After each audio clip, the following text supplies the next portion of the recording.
भारत माता की, भारत माता की।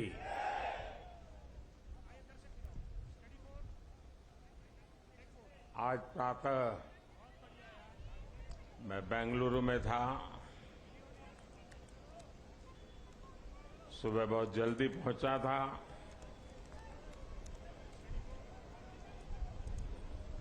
और तय किया था कि भारत में जाकर के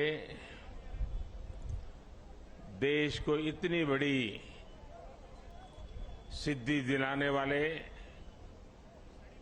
वैज्ञानिकों के दर्शन करूं,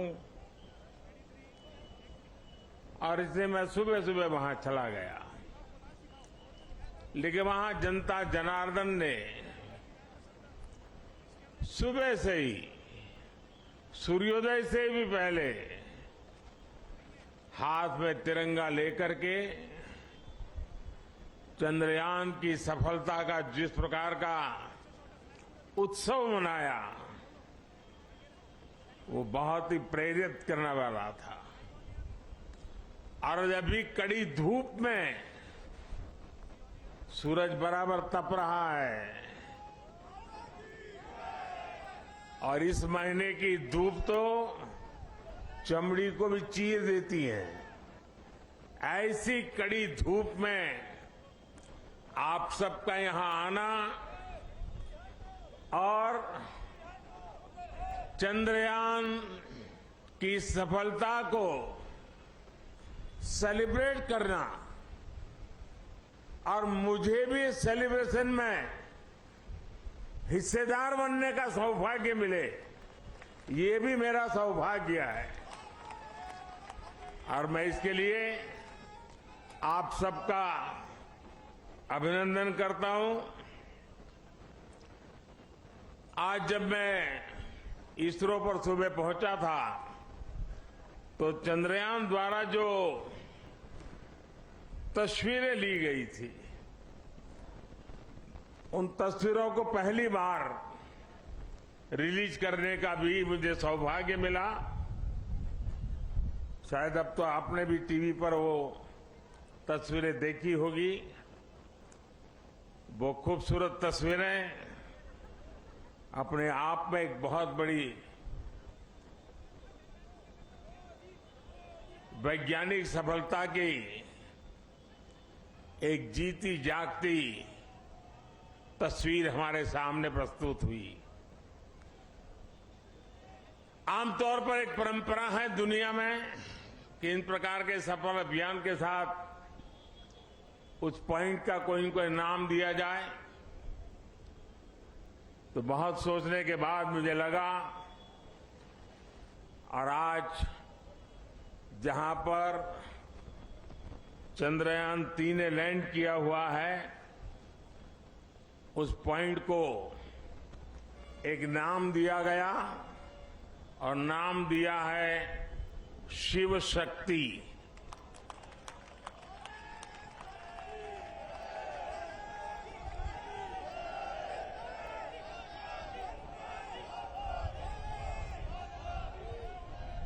और जब शिव की बात होती है तो शुभम होता है, और शक्ति की बात होती है तो मेरे देश की नारी शक्ति की बात होती है।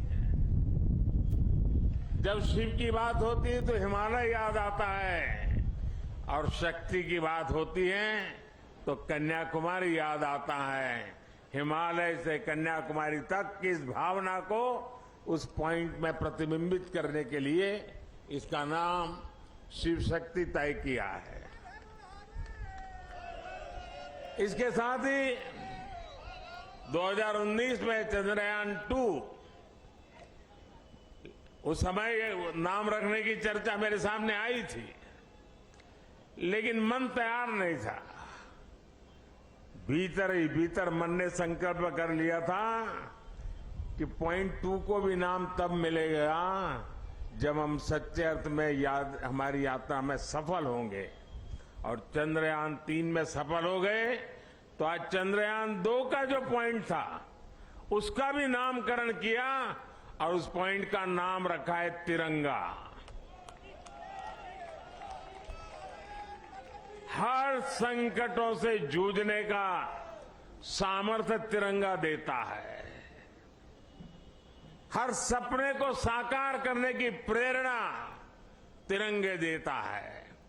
और इसलिए 2 में विफलता मिली, 3 में सफलता मिली, तो प्रेरणा बन गई तिरंगा।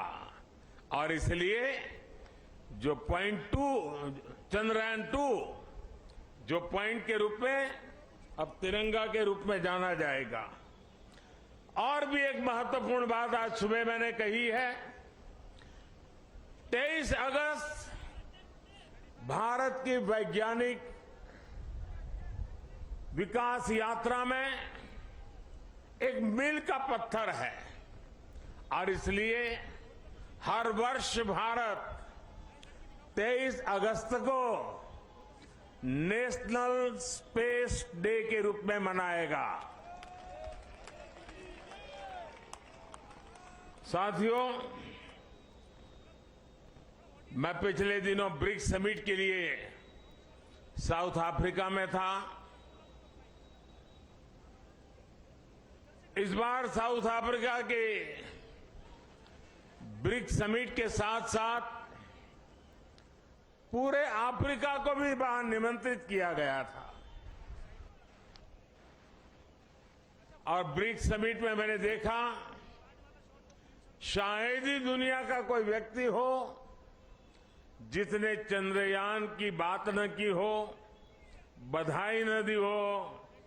और जो बधाइयां मुझे वहां मिली है, वो आते ही मैंने सब वैज्ञानिकों के सामने उनको सुपुर्द कर दी है। और आप सबको भी सुपुर्द कर रहा हूं कि पूरे विश्व ने बधाइयां भेजी है।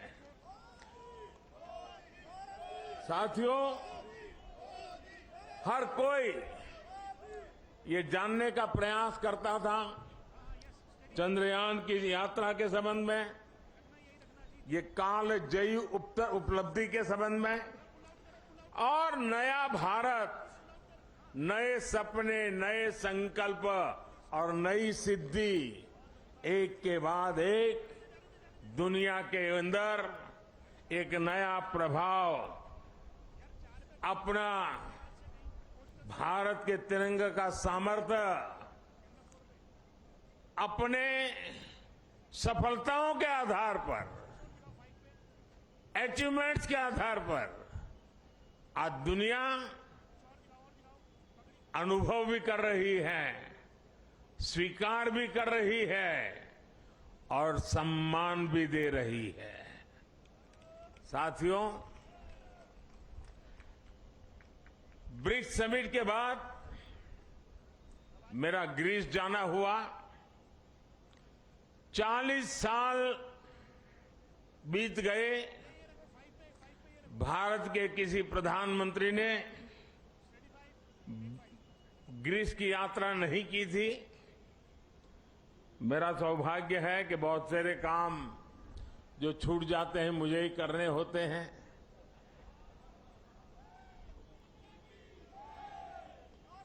ग्रीस में भी जिस प्रकार से भारत का मान सम्मान, भारत का सामर्थ्य,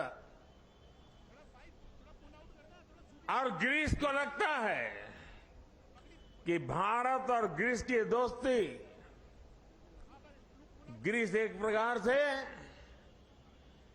यूरोप का प्रवेश द्वार बनेगा और भारत और ग्रीस की दोस्ती भारत और यूरोपियन यूनियन के रिश्तों को मजबूती देने का एक बहुत बड़ा माध्यम बनेगा। साथियों, आने वाले दिनों में कुछ दायित्व हमारे भी हैं। वैज्ञानिकों ने हमारा काम किया है, सैटेलाइट हो, चंद्रयान की यात्रा हो, सामान्य मानवीय के जीवन में इसका बहुत बड़ा प्रभाव होता है। और इसलिए इस बार मेरे देश की युवा शक्ति को विज्ञान के प्रति रुचि बढ़े, टेक्नोलॉजी के प्रति रुचि बढ़े, हमें इस बात को आगे ले जाना है। हम सिर्फ उत्साह, उमंग, नई ऊर्जा, सिर्फ इतने से अटकने वाले लोग नहीं हैं। हम एक सफलता प्राप्त करते हैं तो वहीं पर मजबूत कदम रख के नए उछाल के लिए तैयार हो जाते हैं। और इसलिए गुड गवर्नेंस के लिए, लास्ट माइल डिलीवरी के लिए, सामान्य मानवीय की जिंदगी में सुधार के लिए ये स्पेस साइंस कैसे काम आ सकता है, ये सैटेलाइट कैसे काम आ सकते हैं, ये हमारी यात्रा कैसे उपयोगी हो सकती है, उसको हमें आगे बढ़ाना है। और इसलिए मैंने सरकार के सभी विभागों को सूचित कर रहा हूं कि वे अपने अपने विभाग में जो जन सामान्य से जुड़े काम है, उन कामों में स्पेस साइंस का, स्पेस टेक्नोलॉजी का, सैटेलाइट के सामर्थ्य का डिलीवरी में कैसे उपयोग करें, क्विक रिस्पांस में कैसे उपयोग करें, ट्रांसपेरेंसी में कैसे उपयोग करें, परफेक्शन में कैसे उपयोग करें, उन सारे बातों की ओर वो अपनी समस्याओं को खोज के निकाले। और मैं देश के नौजवानों को आने वाले दिनों में हैकेथॉन ऑर्गेनाइज करना चाहता हूं। पिछले दिनों कई हैकेथॉन में देश के लाखों विद्यार्थी 30-30, 40-40 घंटे नॉन स्टॉप काम करके बढ़िया बढ़िया आइडिया दिए हैं और उसमें से एक वातावरण पैदा हुआ है। मैं आने वाले दिनों में ऐसे हैकेथॉन की बड़ी श्रृंखला चलाना चाहता हूं ताकि देश का जो यंग माइंड है, यंग टैलेंट है और जो जन सामान्य की मुसीबतें हैं, इसके सॉल्यूशन के लिए ये स्पेस साइंस, सैटेलाइट से टेक्नोलॉजी, उसका उपयोग करें। उस दिशा में हम काम करेंगे। इसके साथ साथ हमें नई पीढ़ी को भी विज्ञान की तरफ आकर्षित करना है। 21वीं सदी टेक्नोलॉजी ड्रिवन है और दुनिया में वही देश आगे बढ़ने वाला है जिसकी साइंस और टेक्नोलॉजी में महारत होगी। और इसलिए समय की मांग है कि 2047 में हमारे देश को विकसित भारत बनाने के सपने को पार करने के लिए हमें साइंस और टेक्नोलॉजी की राह पर और अधिक मजबूती से आगे बढ़ना है। हमारी नई पीढ़ी को बचपन से ही साइंटिफिक टेम्पर के साथ आगे बढ़ने के लिए तैयार करना है। और इसलिए ये जो बड़ी सफलता मिली है, ये जो उमंग है, उत्साह है, उसको अब शक्ति में चैनलाइज करना है। और शक्ति में चैनलाइज करने के लिए माईगॉव पर 1 सितंबर से एक क्विज कंपटीशन आरंभ होगी ताकि हमारे नौजवान छोटे छोटे सवाल जवाब देखेंगे तो उनकी धीरे धीरे उस पर रुचि बनेगी। और जो नई एजुकेशन पॉलिसी है उसने साइंस और टेक्नोलॉजी के लिए बहुत भरपूर व्यवस्था करके रखी हुई है। हमारी नई शिक्षा नीति इसको बहुत अधिक बल देने वाली शिक्षा नीति है और उसमें जाने के लिए एक रास्ता बनेगा। हमारा क्विज कंपटीशन, मैं आज यहां से देश के नौजवानों को, मेरे देश के विद्यार्थियों को और हर स्कूल को मैं कहूंगा कि स्कूल का एक कार्यक्रम बने कि ये चंद्रयान से जुड़ी हुई जो क्विज कंपटीशन है, उस क्विज कंपटीशन में बढ़ चढ़ करके हिस्सा लें। देश के करोड़ों करोड़ों युवा इसका हिस्सा बने और हम इसको आगे ले जाएं। मैं समझता हूं ये बहुत बड़ा परिणाम देगा। आज मेरे सामने आप सब आए हैं तो और भी एक बात की ओर मैं आपका ध्यान आकर्षित करना चाहता हूं। विश्व की भारत के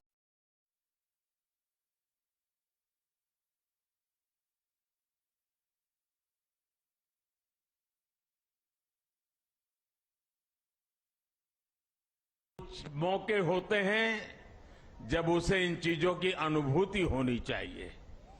हम सबके सामने तत्काल एक अवसर आने वाला है और खास करके दिल्ली वासियों के लिए अवसर आने वाला है और वो है G20 समिट।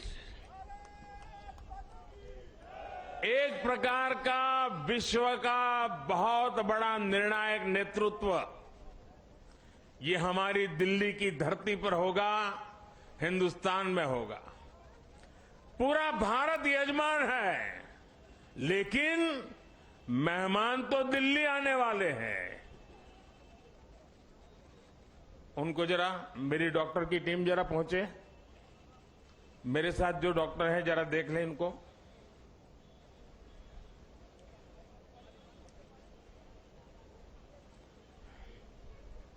उनको हाथ पकड़ के ले जाइए, बिठा दीजिए कहीं और जूते वगैरह खोल दीजिए।